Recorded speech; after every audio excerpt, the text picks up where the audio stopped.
নমস্কার, শোনাচ্ছি সাহিত্যিক বঙ্কিমচন্দ্র চট্টোপাধ্যায়ের সীতারাম। গল্প পাঠ ভালো লাগলে চ্যানেলটা সাবস্ক্রাইব করতে ভুলবেন না, আর শেষে একটা লাইক দিয়ে যাবেন। আজ শোনাব উপন্যাসের 6ঠ পর্ব। গঙ্গারামের মুক্তির আজ্ঞা প্রচার করিয়া, জয়ন্তীর আজ্ঞা মতো দ্বার মুক্ত রাখিবার অনুমতি প্রচার করিয়া রাজা শয্যাগৃহে আসিয়া পরজঙ্কে শয়ন করিলেন। নন্দা তখনই আসিয়া পদসেবায় নিযুক্ত হইল। রাজা জিজ্ঞাসা করিলেন, রমা কেমন আছে? রমার পীড়া, সে কথা পরে বলিব। নন্দা উত্তর করিল, কই, কিছু বিশেষ হইতে তো দেখিলাম না। রাজা বলিলেন, আমি এত রাত্রিতে তাহাকে দেখিতে যাইতে পারিতেছি না, বড় ক্লান্ত আছি। তুমি আমার স্থলাভিষিক্ত হইয়া যাও। তাহাকে আমি যেমন যত্ন করিতাম তেমনি যত্ন করিও, আর আমি যে জন্য যাইতে পারিলাম না তাহাও বলিও। কথাটা শুনিয়া পাঠক সীতারামকে ধিক্কার দিবেন, কিন্তু সে সীতারাম আর নাই। যে সীতারাম হিন্দু সাম্রাজ্য সংস্থাপন জন্য সর্বস্ব পণ করিয়াছিলেন, সে সীতারাম রাজ্যপালন ত্যাগ করিয়া কেবল শ্রীকে খুঁজিয়া বেড়াইল। যে সীতারাম আপনার প্রাণ দিয়া শরণাগত বলিয়া গঙ্গারামের প্রাণ রক্ষা করিতে গিয়াছিলেন, সেই সীতারাম রাজা হইয়া রাজদণ্ড প্রণেতা হইয়া শ্রীর লোভে গঙ্গারামকে ছাড়িয়া দিল। যে লোকবৎসল ছিল সে এখন আত্মবৎসল হইতেছে। নন্দা বুঝিল প্রভু আজ একা থাকিতে ইচ্ছুক হইয়াছেন। নন্দার কথা না কহিয়া চলিয়া গেল। সীতারাম তখন পরজঙ্কে শয়ন করিয়া শ্রীর প্রতীক্ষা করিতে লাগিলেন। সীতারাম সমস্ত দিন রাত্রির দ্বিতীয় প্রহর পর্যন্ত পরিশ্রম করিয়া ক্লান্ত ছিলেন। অন্যদিন হইলে পড়িতেন আর নিদ্রায় অভিভূত হইতেন, কিন্তু আজ স্বতন্ত্র কথা। যাহার জন্য রাজ্যসুখ বা রাজ্যভার ত্যাগ করিয়া এতকাল ধরিয়া দেশে দেশে নগরে নগরে ভ্রমণ করিয়াছেন, যাহার চিন্তা অগ্নিস্বরূপ দিবারাত্র হৃদয়ে দাহ করিতেছিল, তাহার সাক্ষাৎ লাভ হইবে। সীতারাম জাগিয়া রহিলেন। কিন্তু নিদ্রাদেবীও ভুবন বিজয়িনী। যে যতই বিপদাপন্ন হোক না কেন, এক সময় না এক সময় তাহারও নিদ্রা আসে। সীতারাম বিপদাপন্ন নহেন, সুখের আশায় নিমগ্ন। সীতারামের একবার তন্দ্রা আসিল, কিন্তু মনের ততটা চাঞ্চল্য থাকিলে তন্দ্রাও বেশিক্ষণ থাকে না। ক্ষণকাল মধ্যেই সীতারামের নিদ্রা ভঙ্গ হইল। চাহিয়া দেখিলেন সম্মুখে গৈরিক বস্ত্র, রুদ্রাক্ষ ভূষিতা মুক্ত কুন্তলা কমনীয়া মূর্তি। সীতারাম প্রথমে জয়ন্তী মনে করিয়া অতি ব্যস্তভাবে জিজ্ঞাসা করিলেন, কই, শ্রী কই? কিন্তু তখনই দেখিলেন জয়ন্তী নহে, শ্রী। তখন চিনিয়া, শ্রী, শ্রী, ও শ্রী, আমার শ্রী বলিয়া উচ্চকণ্ঠে ডাকিতে ডাকিতে রাজা গাত্রোত্থান করিয়া বাহু প্রসারণ করিলেন। কিন্তু কেমন মাথা ঘুরিয়া গেল। চক্ষু বুজিয়া রাজা আবার শুইয়া পড়িলেন। মুহূর্ত মধ্যে আপনিই মূর্ছাভঙ্গ হইল। তখন সীতারাম ঊর্ধ্বমুখে স্পন্দিত তার লোচনে অতৃপ্ত দৃষ্টিতে শ্রীর পানে চাহিয়া দেখিতে লাগিলেন। কোনো কথা নাই, যেন বা নয়নের তৃপ্তি না হইলে কথা স্ফূর্তি সম্ভাবিত হইতেছে না। দেখিতে দেখিতে দেখিতে দেখিতে যেন তাহার আনন্দ প্রফুল্ল মুখমণ্ডল আর তত প্রফুল্ল রহিল না। একটা নিঃশ্বাস পড়িল। রাজা আমার শ্রী বলিয়া ডাকিয়াছিলেন, বুঝি দেখিলেন আমার শ্রী নহে। বুঝি দেখিলেন যে স্থির মূর্তি, অবিচলিত ধৈর্য সম্পন্না, অশ্রুবিন্দুমাত্র শূন্যা, উদ্ভাসিত রূপরশ্মিমণ্ডল মধ্যবর্তিনী, মহামহিমাময়ী, এ যে দেবী প্রতিমা, বুঝিয়ে শ্রী নহে। হায়, মূঢ় সীতারাম মহিষী খুঁজিতেছিল, দেবী লইয়া কি করিবে? রাজার কথা শ্রী সব শুনিল, শ্রীর কথা রাজা সব শুনিলেন। যেমন করিয়া সর্বত্যাগী হইয়া সীতারাম শ্রীর জন্য পৃথিবী ঘুরিয়া বেড়াইয়াছেন, সীতারাম তাহা বলিলেন। শ্রী আপনার কথাও কতক কতক বলিল, সকল বলিল না। তারপর শ্রী জিজ্ঞাসা করিল, এখন আমাকে কি করিতে হইবে? প্রশ্ন শুনিয়া সীতারামের নয়নে জল আসিল। চিরজীবনের পর স্বামীকে পাইয়া জিজ্ঞাসা করিল কিনা, এখন আমাকে কি করিতে হইবে? সীতারামের মনে হইল উত্তর করেন, কড়িকাঠে দড়ি ঝুলাইয়া দিবে, আমি গলায় দিব। তাহা না বলিয়া সীতারাম বলিলেন, আমি আজ 5 বৎসর ধরিয়া আমার মহিষী খুঁজিয়া বেড়াইতেছি। এখন তুমি আমার মহিষী হইয়া রাজপুরী আলো করিবে। মহারাজ, নন্দার প্রশংসা বিস্তর শুনিয়াছি। তোমার সৌভাগ্য যে তুমি তেমন মহিষী পাইয়াছ, অন্য মহিষীর কামনা করিও না। তুমি জ্যেষ্ঠা, নন্দা যেমন হোক, তোমার পদ তুমি গ্রহণ করিবে না কেন? যেদিন তোমার মহিষী হইতে পারিলে আমি বৈকুণ্ঠের লক্ষ্মীও হইতে চাহিতাম না, আমার সেদিন গিয়াছে। সে কি, কেন গিয়াছে, কিসে গিয়াছে? আমি সন্ন্যাসিনী, সর্বকর্ম ত্যাগ করিয়াছি। পতিযুক্তার সন্ন্যাসে অধিকার নাই, পতি সেবাই তোমার ধর্ম। যে সব কর্ম ত্যাগ করিয়াছে তাহার পতিসেবাও ধর্ম নহে, দেশ সেবাও তাহার ধর্ম নহে। সর্বকর্ম কেহ ত্যাগ করিতে পারে না, তুমিও পারো নাই। গঙ্গারামের জীবন রক্ষা করিয়া কি তুমি কর্ম করিলে না? আমাকে দেখা দিয়া তুমি কি কর্ম করিলে না? করিয়াছি, কিন্তু তাহাতে আমার সন্ন্যাস ধর্ম ভ্রষ্ট হইয়াছে। একবার ধর্মভ্রষ্ট হইয়াছে বলিয়া এখন চিরকাল ধর্মভ্রষ্ট হইতে বলো? সীতারাম বলিল, স্বামী সহবাস স্ত্রীজাতির পক্ষে ধর্মভ্রাংশ, এমন কুশিক্ষা তোমায় কে দিল? যেই দিক ইহার উপায় আমার হাতে আছে। আমি তোমার স্বামী, তোমার উপর আমার অধিকার আছে, সেই অধিকার বলে আমি তোমাকে আর যাইতে দিব না। তুমি স্বামী আর তুমি রাজা, তাছাড়া তুমি উপকারী, আমি উপকৃত। অতএব তুমি চাইতে না দিলে আমি যাইতে পারিব না। আমি স্বামী, আমি রাজা আর আমি উপকারী, তাই আমি যাইতে না দিলে তুমি যাইতে পারিবে না। বলিতেছ না কেন আমি তোমায় ভালোবাসি, তাই আমি ছাড়িয়া না দিলে তুমি যাইতে পারিবে না? স্নেহের সোনার শিকল কাটিবে কি প্রকারে? মহারাজ, সে ভ্রমটা এখন গিয়াছে। এখন বুঝিয়াছি, যে ভালোবাসে, ভালোবাসায় তাহার ধর্ম এবং সুখ আছে, কিন্তু যে ভালোবাসা পায় তাহার তাতে কি? তুমি মাটির ঠাকুর গড়িয়া তাহাকে পুষ্পচন্দন দাও, তাহাতে তোমার ধর্ম আছে, সুখও আছে, কিন্তু তাহাতে মাটির পুতুলের কি? কি ভয়ানক কথা! ভয়ানক নহে, অমৃতময় কথা। ঈশ্বর সর্বভূতে আছেন, ঈশ্বরে প্রীতি জীবের সুখ বা ধর্ম, তাই সর্বভূতকে ভালোবাসিবে। কিন্তু ঈশ্বর নির্বিকার, তার সুখ দুঃখ নাই। ঈশ্বরের অংশস্বরূপ যে আত্মা জীবে আছেন তাহারও তাই। ঈশ্বরে অর্পিত যে প্রীতি, তাহাতে তাহার সুখ দুঃখ নাই। তবে যে কেহ ভালোবাসিলে আমরা সুখী হই, সে কেবল মায়ার বিক্ষেপ। শ্রী, দেখিতেছি কোনো ভণ্ড সন্ন্যাসীর হাতে পড়িয়া তুমি স্ত্রী বুদ্ধিবশত কতকগুলা বাজে কথা কণ্ঠস্থ করিয়াছ। ও সকল স্ত্রীলোকের পক্ষে ভালো নহে। ভালো যা তা বলিতেছি শুনো। আমি তোমার স্বামী, আমার সহবাসী তোমার ধর্ম, তোমার ধর্মান্তর নাই। আমি রাজা, সকলেরই ধর্মরক্ষা আমার কর্ম, এবং স্বামীরও কর্তব্য কর্ম যে স্ত্রীকে ধর্মানুবর্তিনী করে। অতএব তোমার ধর্মে আমি তোমাকে প্রবৃত্ত করিব, তোমাকে যাইতে দিব না। তা বলিয়াছি, তুমি স্বামী, তুমি রাজা, তুমি উপকারী, তোমার আজ্ঞা শিরোধার্য। কেবল আমার এইটুকু বলিয়া রাখা যে আমা হইতে তুমি সুখী হইবে না। তোমাকে দেখিলেই আমি সুখী হইব। আর এক ভিক্ষা এই, যদি আমাকে গৃহে থাকিতে হইল, তবে আমাকে এই রাজপুরীর মধ্যে স্থান না দিয়া আমাকে একটু পৃথক কুটির তৈয়ার করিয়া দিবেন। আমি সন্ন্যাসিনী, রাজপুরীর ভিতর আমিও সুখী হইব না, লোকেও আপনাকে উপহাস করিবে। আর কুটিরে রাজমহিষীকে রাখিলে লোকে উপহাস করিবে নাকি? রাজমহিষী বলিয়া কেহ নাই জানিল। আমার সঙ্গে তোমার সাক্ষাৎ হইবে নাকি? সে আপনার অভিরুচি। তোমার সঙ্গে আমি দেখাশোনা করিব, অথচ তুমি রাজমহিষী নও, লোকে তোমাকে কি বলিবে জানো? জানিবই কি, লোকে আমাকে রাজার উপপত্নী বিবেচনা করিবে।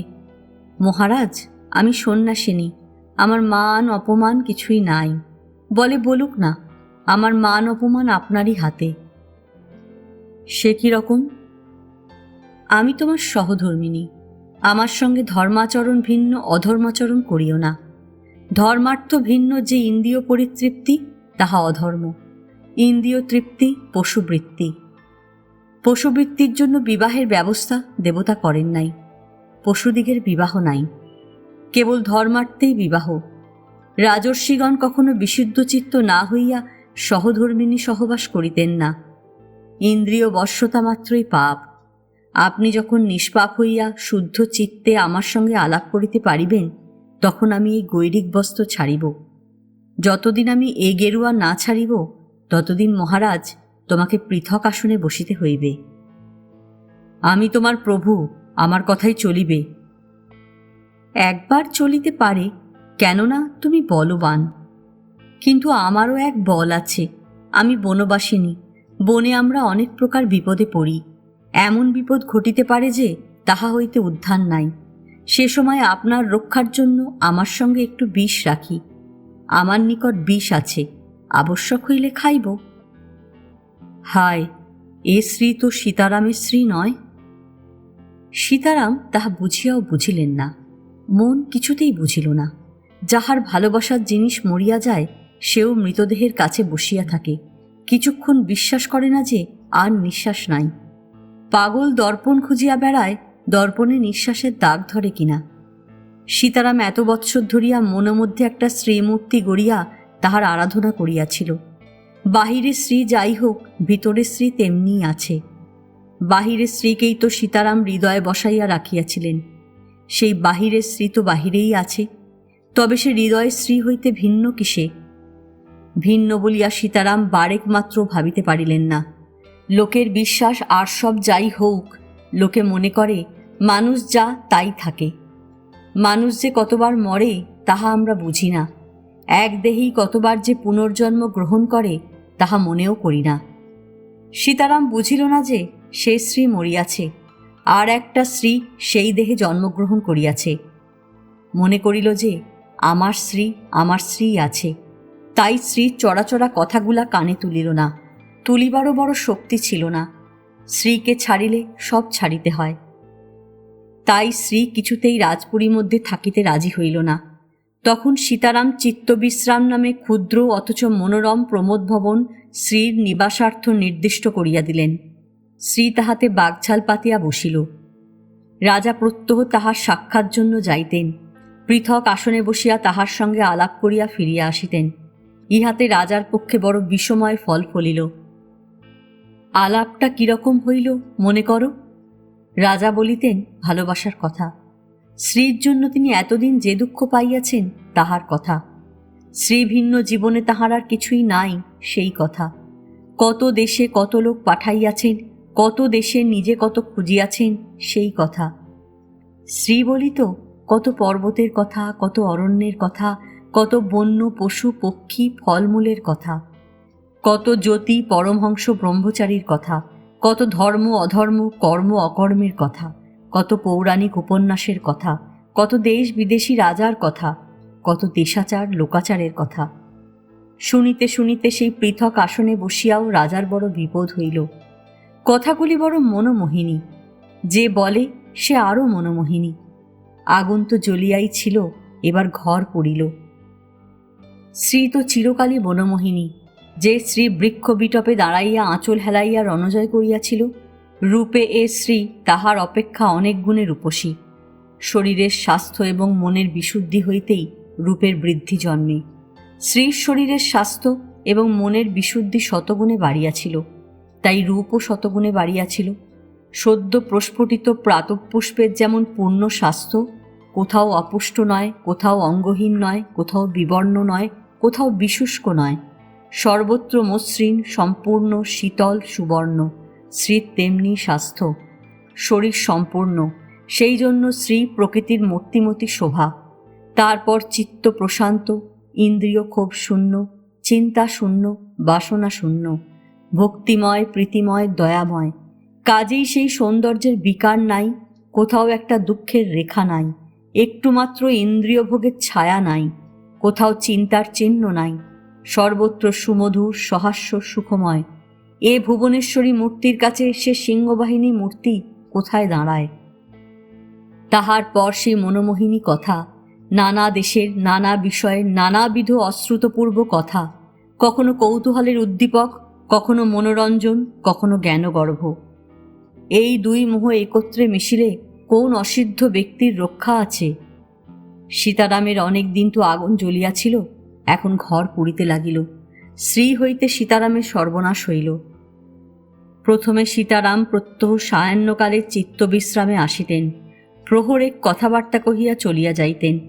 তাহার পর ক্রমশ রাত্রি বেশি হইতে লাগিল। পৃথক আসন হোক, রাজা ক্ষুধা ও নিদ্রায় পীড়িত না হইলে সেখান হইতে ফিরিতেন না। ইহাতে কিছু কষ্টবোধ হইতে লাগিল। সুতরাং সীতারাম চিত্তবিশ্রামেই নিজের সায়াহ্ন আহার এবং রাত্রিতে শয়নের ব্যবস্থা করিলেন। সে আহার বা শয়ন পৃথক গৃহে, শ্রীর বাগছালের নিকটে ঘেঁষিতে পারিতেন না। ইহাতেও স্বাদ মিটিল না। প্রাতে রাজবাড়ি ফিরিয়া যাইতে দিন দিন বেলা হইতে লাগিল। শ্রীর সঙ্গে ক্ষণেক প্রাতেও কথাবার্তা না কহিয়া যাইতে পারিতেন না। যখন বড় বেলা হইতে লাগিল, তখন আবার মাধ্যাহ্নিক আহারটাও চিত্তবিশ্রামেই হইতে লাগিল। রাজা আহার আনতে একটু নিদ্রা দিয়া বৈকালে একবার রাজকার্যের জন্য রাজবাড়ি যাইতেন। তারপর কোনোদিন যাইতেন, কোনোদিন বা কথায় কথায় যাওয়া ঘটিয়া উঠিত না।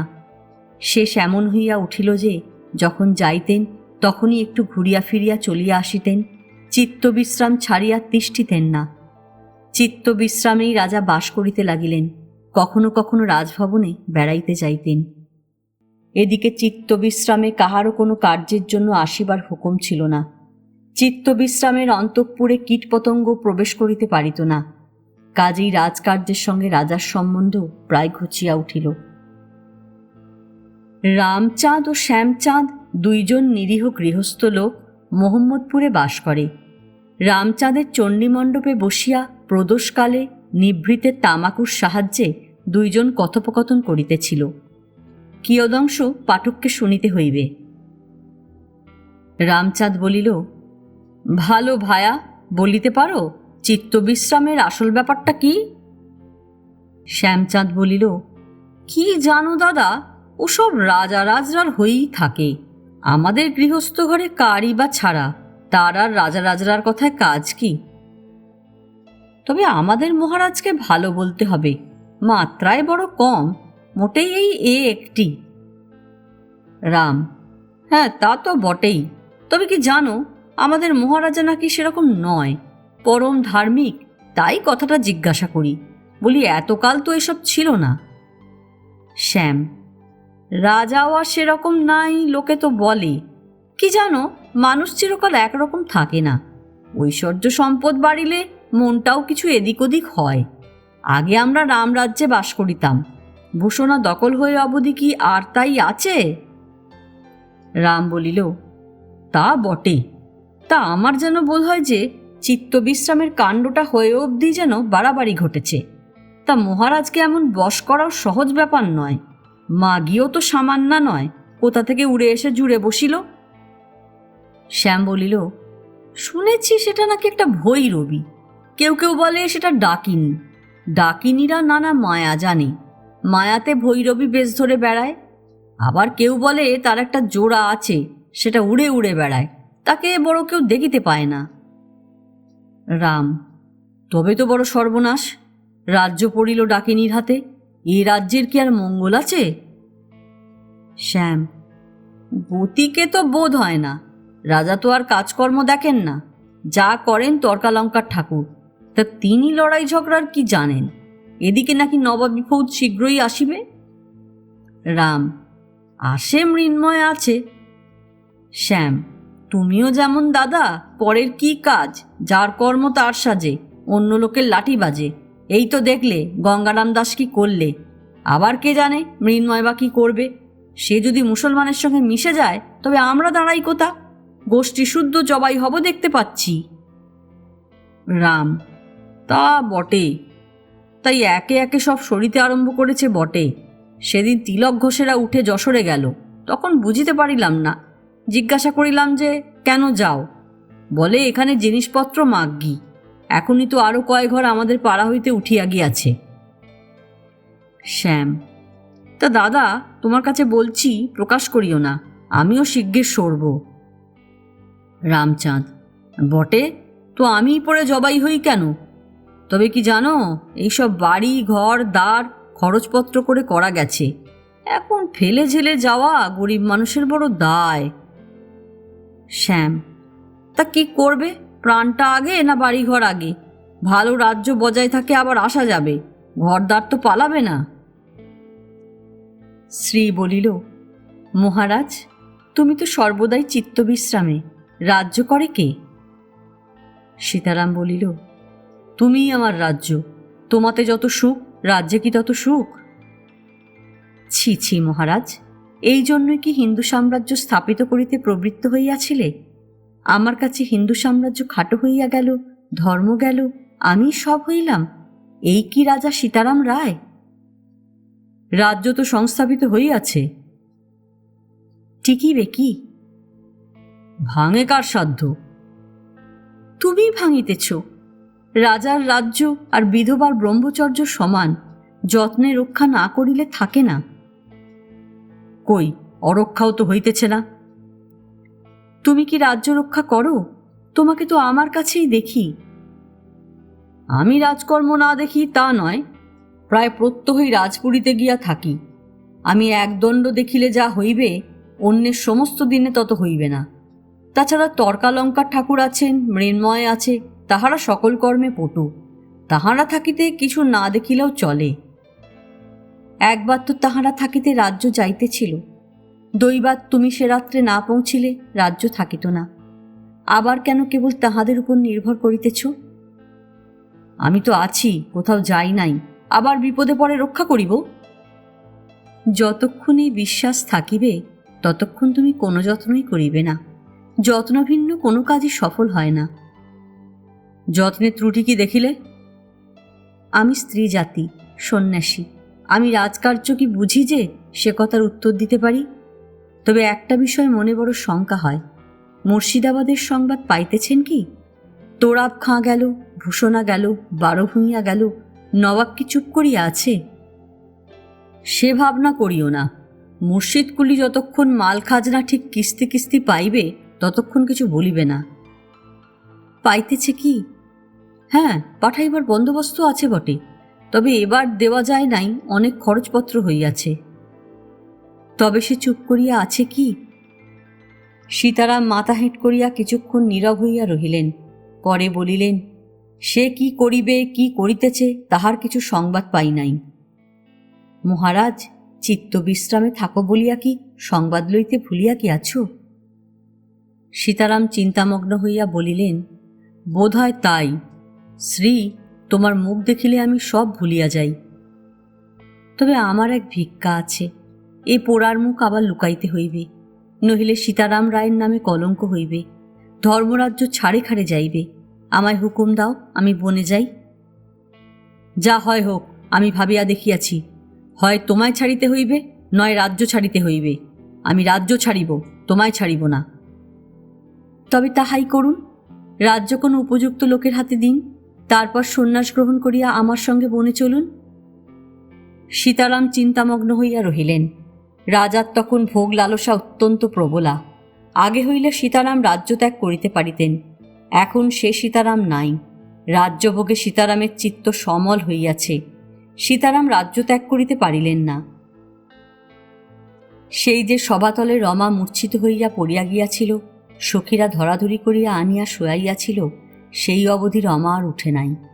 প্রাণপণ করিয়া আপনার সতী নাম রক্ষা করিয়াছিল, মান রক্ষা হইল, কিন্তু প্রাণ বুঝি গেল। এখন রোগ পুরাতন হইয়াছে, কিন্তু গোড়া থেকে বলি, রাজার রানীর চিকিৎসার অভাব হয় নাই। প্রথম হইতেই কবিরাজ যাতায়াত করিতে লাগিল।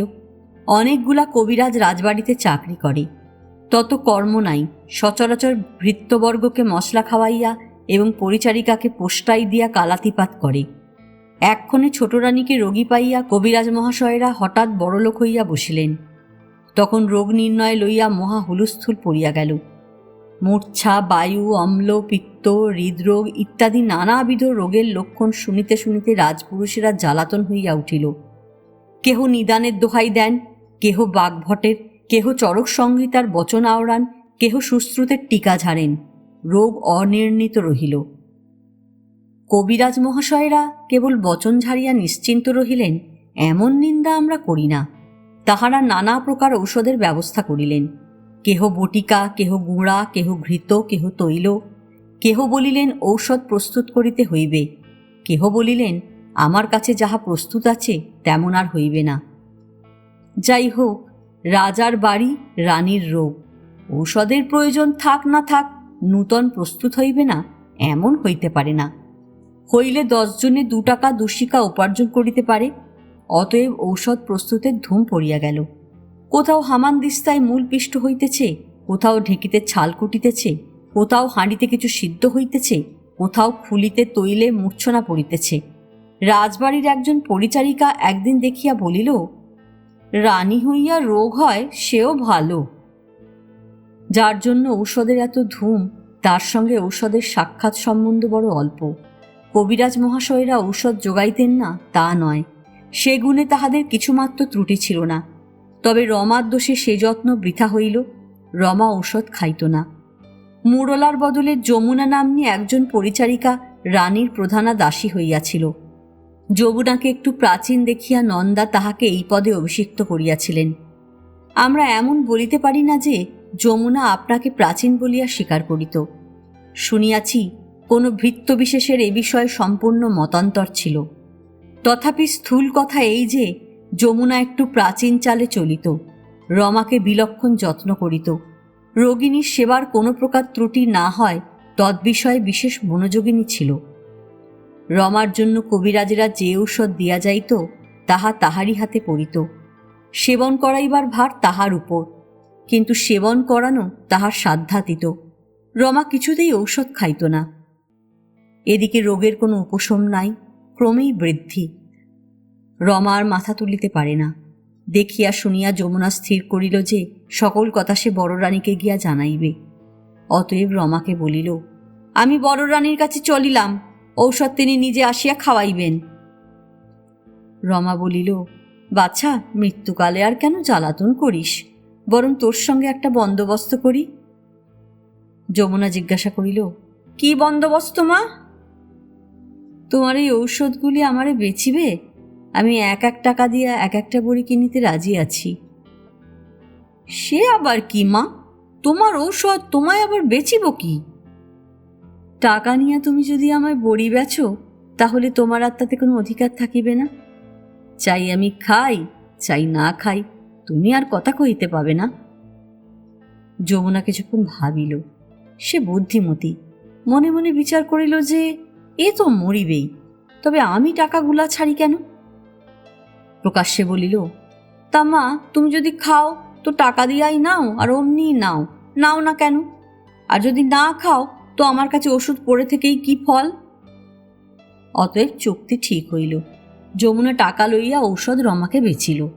রমা ঔষধের কতকগুলা পিকদানিতে ফেলিয়া দিল, কতক বালিশের নিচে গুঁজিল, উঠিতে পারে না যে অন্যত্র রাখিবে। এদিকে ক্রমশ শরীর ধ্বংসের লক্ষণ সকল দেখা দিতে লাগিল। নন্দা প্রত্যহ রমাকে দেখিতে আসে, 2-1 দণ্ড বসিয়া কথাবার্তা কহিয়া যায়। নন্দা দেখিল যে মৃত্যুর ছায়া পড়িয়াছে, যাহার ছায়া সে নিকটেই। নন্দা ভাবিল, হায়, রাজবাড়ির কবিরাজগুলোকেও কি ডাকে নিতে পেয়েছে? নন্দা একেবারে কবিরাজের দলকে ডাকিয়া পাঠাইল। সকলে আসিলে নন্দা অন্তরালে থাকিয়া তাহাদিগকে উত্তম মধ্যম রকম ভৎসনা করিল। বলিল, যদি রোগ ভালো করিতে না পারো তবে মাসিক লও কেন? একজন প্রাচীন কবিরাজ বলিল, মা, কবিরাজে ওষুধ দিতে পারে, পরমায়ু দিতে পারে না।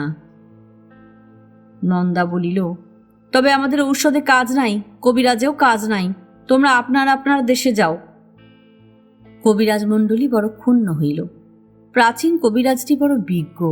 তিনি বলিলেন, মা, আমাদের অদৃষ্ট নিতান্ত মন্দ, তাই এমন ঘটিয়াছে, নহিলে আমি যে ওষুধ দিয়াছি তাহা সাক্ষাৎ ধন্বন্তরী। আমি এখনো আপনার নিকট স্বীকার করিতেছি যে 3 দিনের মধ্যে আরাম করিব, যদি একটা বিষয়ে আপনি অভয় দেন। নন্দা জিজ্ঞাসা করিল, কি চাই? কবিরাজ বলিল, আমি নিজে বসিয়া থাকিয়া ঔষধ খাওয়াইয়া আসিব। বুড়ার বিশ্বাস বেটি ঔষধ খায় না, আমার ঔষধ খাইলে কি রোগী মরে? নন্দা স্বীকৃত হইয়া কবিরাজদিগকে বিদায় দিল। পরে রমার কাছে আসিয়া সব বলিল। রমা অল্প হাসিল। বেশি হাসিবার শক্তিও নাই, মুখে স্থানও নাই, মুখ বড় ছোট হইয়া গিয়াছে। নন্দা জিজ্ঞাসা করিল, হাসিলি যে? রমা আবার তেমনি হাসি হাসিয়া বলিল, ঔষধ খাবো না। নন্দা বলিল, ছি দিদি, যদি এত ওষুধ খেলে তো আর 3টে দিন খেতে কি? রমা বলিল, আমি ওষুধ খাই নাই। নন্দা চমকিয়া উঠিল, বলিল, সে কি, মোটে না? রমা বলিল, সব বালিশের নিচে আছে। নন্দা বালিশ উল্টাইয়া দেখিল সব আছে বটে। তখন নন্দা বলিল, কেন বহিন, এখন আর আত্মঘাতিনী হইবে কেন? পাপ তো মিটিয়াছে। তা নয়, ঔষধ খাবো। আর কবে খাবি? যবে রাজা আমাকে দেখিতে আসিবেন। ঝরঝর করিয়া রমার চোখ দিয়া জল পড়িতে লাগিল। নন্দারও চক্ষে জল আসিল। আর এখন সীতারাম রমাকে দেখিতে আসেন না, সীতারাম চিত্তবিশ্রামে থাকেন। নন্দা চোখের জল মুছিয়া বলিল, এবার এলেই তোমাকে দেখিতে আসিবেন। এই কথা বলিয়া নন্দা রমাকে আশ্বাস দিয়া আসিয়াছিল। সেই আশ্বাসে রমা কোনো রকমে বাঁচিয়াছিল, কিন্তু আর বুঝি বাঁচে না। নন্দা তাহাকে যে আশ্বাস বাক্য দিয়া আসিয়াছে, নন্দাও তাহা জপমালা করিয়াছিল, কিন্তু রাজাকে ধরিতে পারিতেছিল না। যদি কখনো ধরে, তবে আজ না কাল করিয়া রাজা প্রস্থান করেন। নন্দা মনে মনে প্রতিজ্ঞা করিয়াছিল যে কিছুতেই সে সীতারামের উপর রাগ করিবে না। ভাবিল, রাজাকে তো ডাকে নিতে পেয়েছে সত্য, কিন্তু তাই বলে আমায় যেন ভূতে না পায়। আমার ঘাড়ে রাগ ভূত চাপিলে এ সংসার এখন আর রাখিবে কে? তাই নন্দা সীতারামের উপর রাগ করিল না। আপনার অনুষ্ঠেয় কর্ম প্রাণপাত করিয়া করিতে লাগিল। কিন্তু ডাকিনীটার উপর রাগ বড় বেশি। ডাকিনী যে স্ত্রী তাহা নন্দা জানিত না, সীতারাম ভিন্ন কেহই জানিত না। নন্দা অনেকবার সন্ধান জানিবার জন্য লোক পাঠাইয়াছিল, কিন্তু সীতারামের আজ্ঞা ভিন্ন চিত্তবিশ্রামে মক্ষিকা প্রবেশ করিতে পারিত না। সুতরাং কিছু হইল না। তবে জনপ্রবাদ এই যে ডাকিনীটা দিবসে পরমাসুন্দরী মানবী মূর্তি ধারণ করিয়া গৃহধর্ম করে, রাত্রিতে শ্রীগালী রূপ ধারণ করিয়া শ্মশানে শ্মশানে বিচরণপূর্বক নরমাংস ভক্ষণ করে।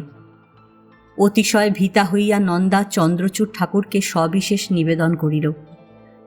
চন্দ্রচূড় উত্তম তন্ত্রবিদ ব্রাহ্মণ সংগ্রহ করিয়া রাজার উদ্ধারার্থ তান্ত্রিক যজ্ঞ সকল সম্পাদন করাইলেন, কিন্তু কিছুতেই ডাকিনীর ধ্বংস হইল না। পরিশেষে একজন সুদক্ষ তান্ত্রিক বলিলেন, মনুষ্য হইতে ইহার কিছু উপায় হইবে না। ইনি সামান্যা নহেন, ইনি কৈলাস নিবাসিনী, সাক্ষাৎ ভবানীর সহচরী। ইহার নাম বিশালাক্ষী। ইনি রুদ্রের শাপে কিছুকালের জন্য মর্তলোকে মনুষ্য সহবাসার্থ আসিয়াছেন। শাপান্ত হইলে আপনি যাইবেন। শুনিয়া চন্দ্রচূড় ও নন্দা নিরস্ত চিন্তামগ্ন হইয়া রহিলেন। তবু নন্দা মনে মনে ভাবিত, ভবানীর সহচরী হোক আর যেই হোক, আমি একবার তাকে পাইলে নখে মাথা চিড়ি। তাই নন্দার সীতারামের উপর কোনো রাগ নাই। সীতারামও রাজধানীতে আসিলে নন্দার সঙ্গে কখনো কখনো সাক্ষাৎ করিতেন। এই সকল সময় নন্দার রমার কথা সীতারামকে জানাইত, বলিত, সে বড় কাতর, তুমি গিয়া একবার দেখিয়া এসো। সীতারাম যাচ্ছি যাব করিয়া যান নাই। আজ নন্দা জোর করিয়া ধরিয়া বসিল, বলিল, আজ দেখিতে যাও, নইলে এ জন্মে আর দেখা হবে না। কাজেই সীতারাম রমাকে দেখিতে গেলেন। সীতারামকে দেখিয়া রমা বড় কাঁদিল। সীতারামকে কোনো তিরস্কার করিল না, কিছুই বলিতে পারিল না।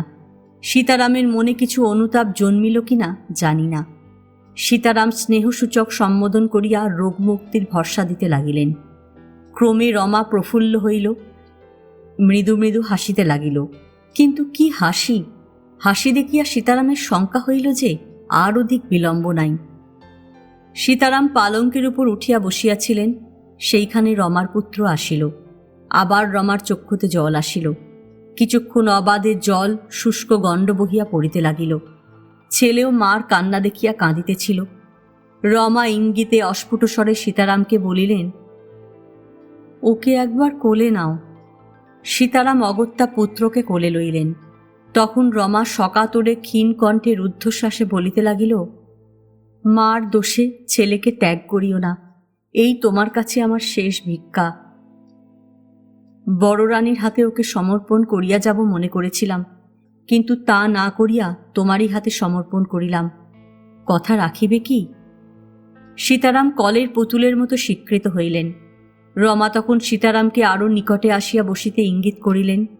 সীতারাম সরিয়া বসিলে রমা তাঁর পায়ে হাত দিয়া পায়ের ধুলা লইয়া আপনার মাথায় দিল। বলিল, এ জন্মের মতো বিদায় হইলাম, আশীর্বাদ করিও জন্মান্তরে যেন তোমাকেই পাই।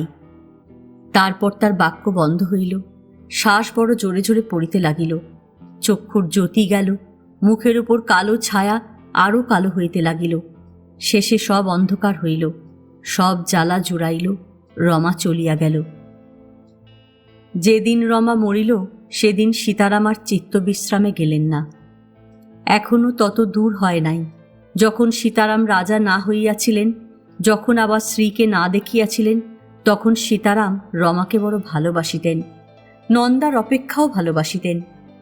সে ভালোবাসা গিয়াছিল, কিসে গেল সীতারাম তাহার চিন্তা কখনো করেন নাই। আজ একটু ভাবিলেন, ভাবিয়া দেখিলেন রমার দোষ বড় বেশি নয়, দোষ তার নিজের।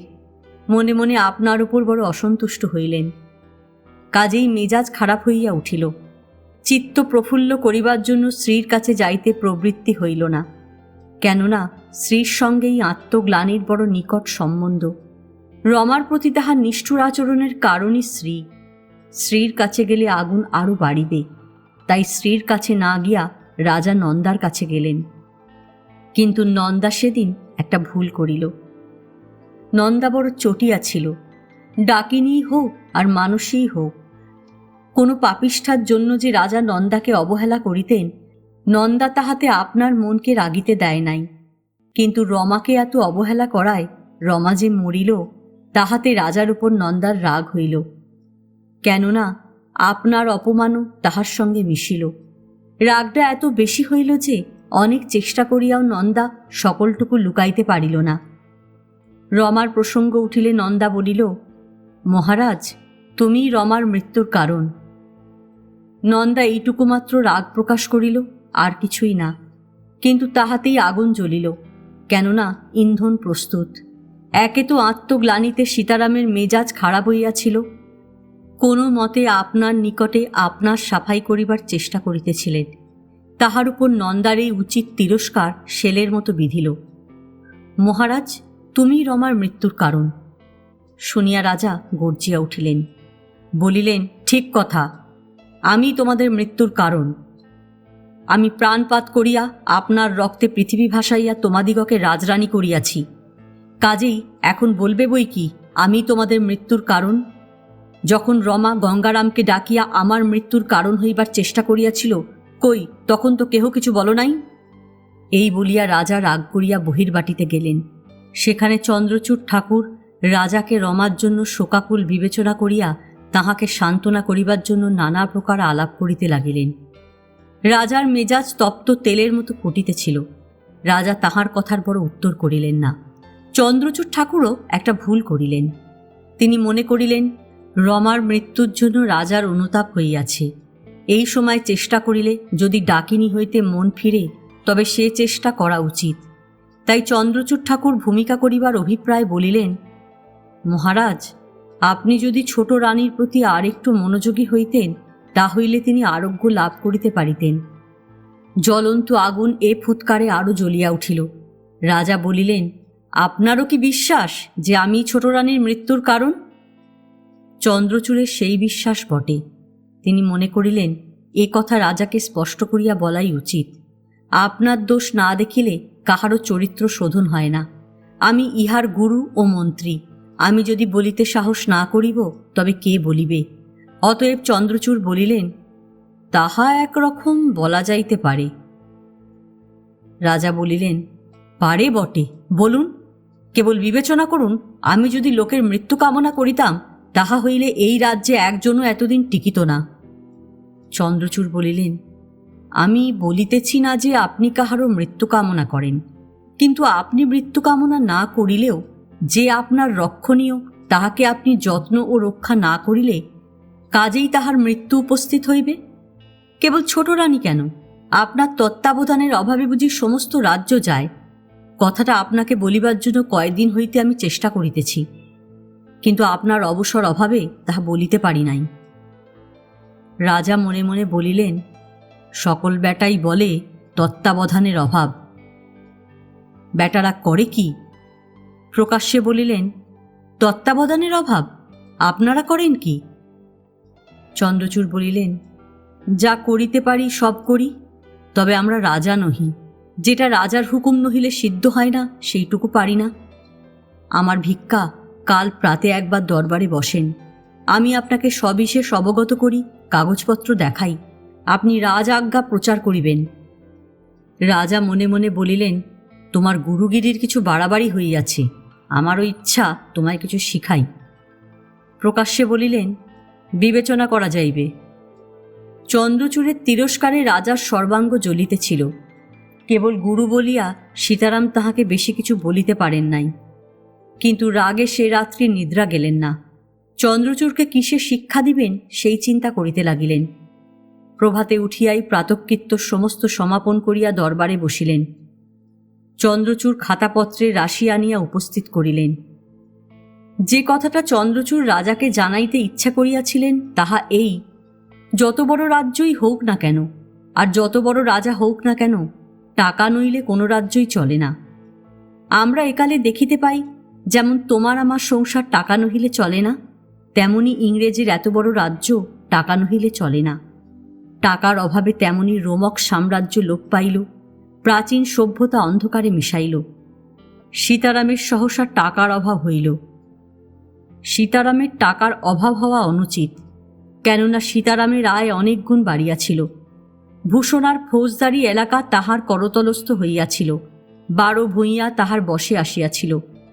তচ্ছাসিত প্রদেশ সম্বন্ধে দিল্লির বাদশাহের প্রাপ্য যে কর, সীতারামের উপর তাহা আদায়ের ভার হইয়াছিল। সীতারাম এ পর্যন্ত তাহার 1 কড়াও মুর্শিদাবাদে পাঠান নাই। যাহা আদায় করিয়াছিলেন তাহা নিজে ভোগ করিতেছিলেন, তবে টাকার অকুলান কেন? লোকের আয় বাড়িলেই অকুলান হইয়া উঠে, কেননা খরচ বাড়ে। ভূষণা বসে আনিতে কিছু খরচ হইয়াছিল, 12 ভূঁইয়াকে বসে আনিতে কিছু খরচ হইয়াছিল। এখন অনেক ফৌজ রাখিতে হইত, কেননা কখন কে বিদ্রোহী হয়, কখন কে আক্রমণ করে, সেজন্য ব্যয় হইতেছিল। অভিষেকেও কিছু ব্যয় হইয়াছিল। অতএব যেমন আয় তেমনি ব্যয় বটে, কিন্তু যেমন আয় তেমনি ব্যয় হইলে অকুলান হয় না। অকুলানের আসল কারণ চুরি। রাজা এখন আর বড় কিছু দেখেন না, চিত্তবিশ্রামের দিনপাত করেন।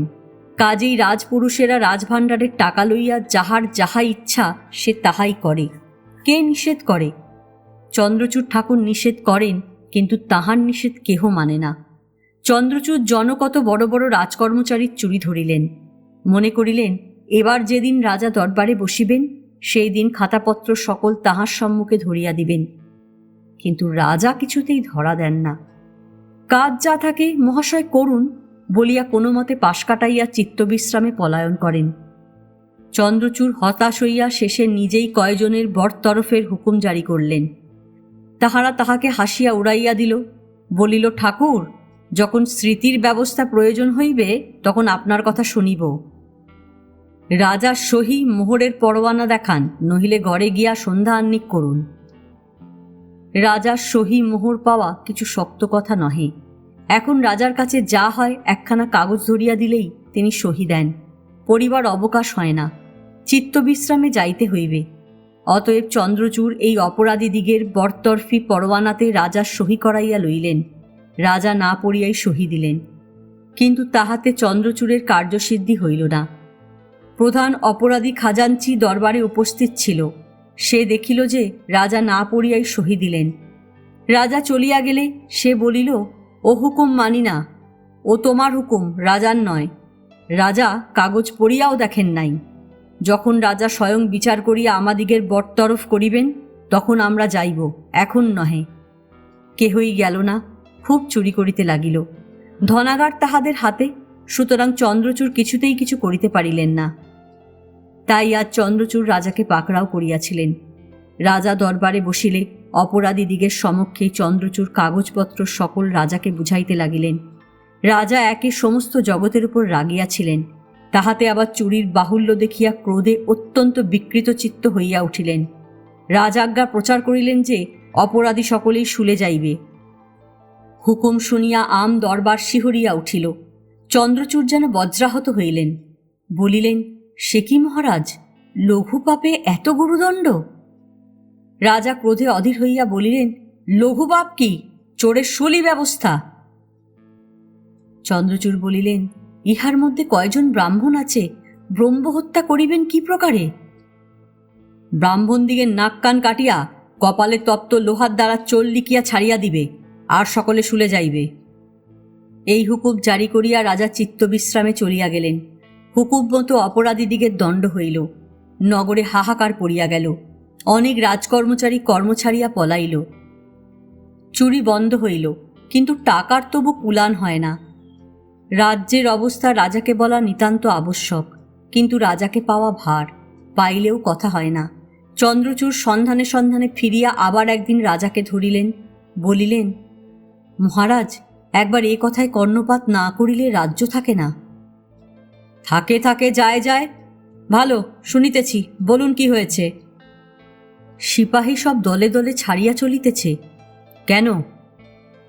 বেতন পায় না। কেন পায় না? টাকা নাই। এখনো কি চুরি চলিতেছে নাকি? না, চুরি বন্ধ হইয়াছে, কিন্তু তাতে কি হইবে, যে টাকা চোরের পেটে গিয়াছে তা তো আর ফেরে নাই। কেন, আদায় তহসিল হইতেছে না? এক পয়সাও না। কারণ কি? যাহাদের প্রতি আদায়ের ভার, তাহারা কেহ বলে, আদায় করিয়া শেষ তহবিল গরমিল হইলে শুলে যাব নাকি? তাহাদের বরতরফ করুন। নূতন লোক পাইব কোথায়? আর কেবল নূতন লোকের দ্বারাই কি আদায় তহসিলের কাজ হয়? তবে তাহাদিগকে কয়েদ করুন। সর্বনাশ, তবে আদায় তহসিল করিবে কে? রাজা বলিলেন, 15 দিনের মধ্যে যে বাকি বকেয়া সব আদায় না করিবে তাহাকে কয়েদ করিব।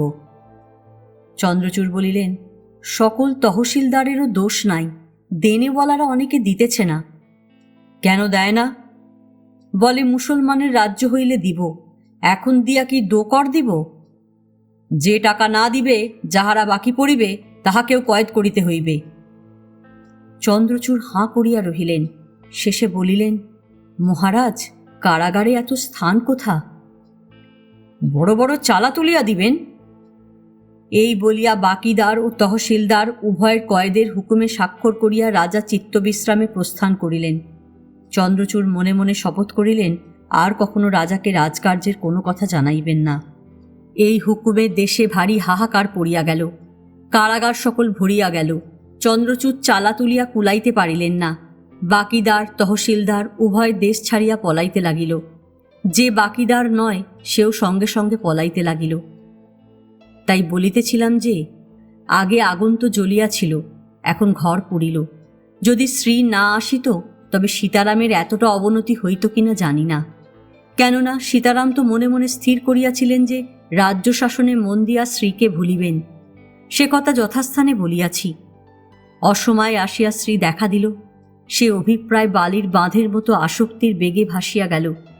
রাজ্যে মন দিলেই যে সব আপদ ঘুচিত, তাহা নাই বলিলাম, কিন্তু শ্রী যদি আসিয়াছিল, তবে সে যদি নন্দার মতো রাজপুরীর মধ্যে মহিষী হইয়া থাকিত, নন্দার মতো রাজার রাজধর্মের সহায়তা করিত, তাহা হইলেও সীতারামের এতটা অবনতি হইত না বোধহয়।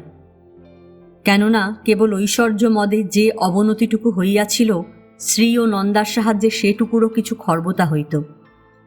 তা শ্রী যদি রাজপুরীতে মহিষী না থাকিয়া চিত্তবিশ্রামে আসিয়া উপপত্নীর মতো রহিল, তবে সন্ন্যাসিনীর মতো না থাকিয়া সেই মতো থাকিলেই একটা প্রমাদ ঘটিত না?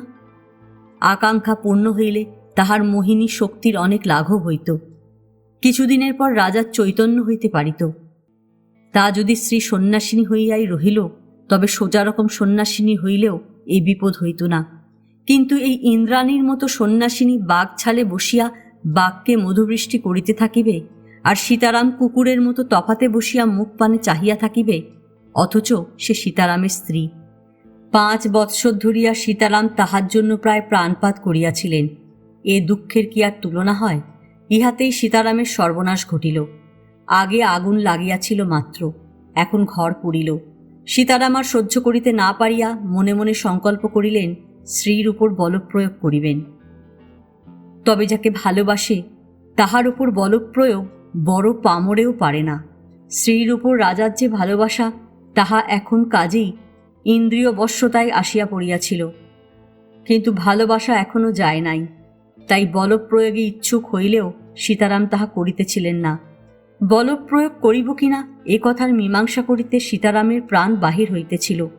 যতদিন না সীতারাম একটা এদিক ওদিক স্থির করিতে পারিলেন ততদিন সীতারাম এক প্রকার জ্ঞান শূন্যাবস্থায় ছিলেন। সেই ভয়ানক সময়ের বুদ্ধি বিপর্যয় রাজপুরুষেরা শুলে গেল, আদায় তহসিলের ভারপ্রাপ্ত কর্মচারীরা কারাগারে গেল, বাকিদারেরা আবদ্ধ হইল, প্রজা সব পলাইল, রাজ্য ছাড়খাড়ে যাইতে লাগিল। শেষে সীতারাম স্থির করিলেন স্ত্রীর প্রতি বলপ্রয়োগই করিবেন। কথাটা মনোমধ্যে স্থির হইয়া কার্যে পরিণত হইতে না হইতেই অকস্মাৎ এক গোলযোগ উপস্থিত হইল।